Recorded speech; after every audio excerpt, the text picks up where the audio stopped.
one. So I'm going to get some fire starters. I always collect like dry grass.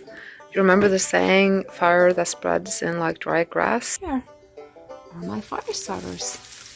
These are so easy to make, and it makes your fire so easy to start. So stay tuned and I will show you how you can get a free fire starter.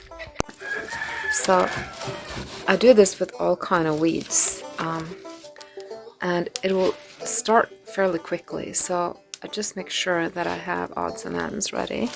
Okay, so here's the free fire starter. I'm not gonna light the oven with Bam Bam or the rooster, but do you see this on the ground? These are weeds that I weeded like a little while ago, and now I left them here to dry on purpose. Just hang on and I'll show you exactly how I make this fire starter.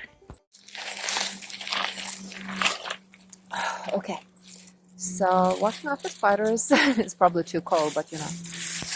So this is the weed that I have, and I kind of like just take the end. I have to get up a little bit to show you, and I use my knee like that. Then I go back, twist it a little bit if possible, and then I kind of like have my little fire starter ready.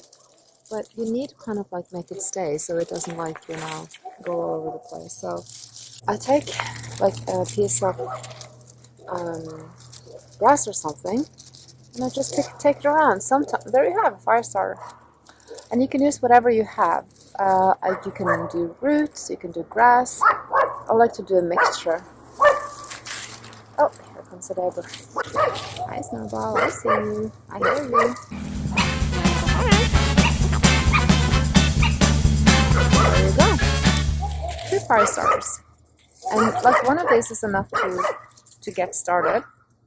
But I'm not going to do more right now because we have such a good background noise.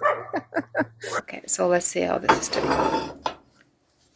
You see how fast it spreads? So I'm going to leave her now. But so this is my little tip of how to have a free fire starter. Okay, see you guys later.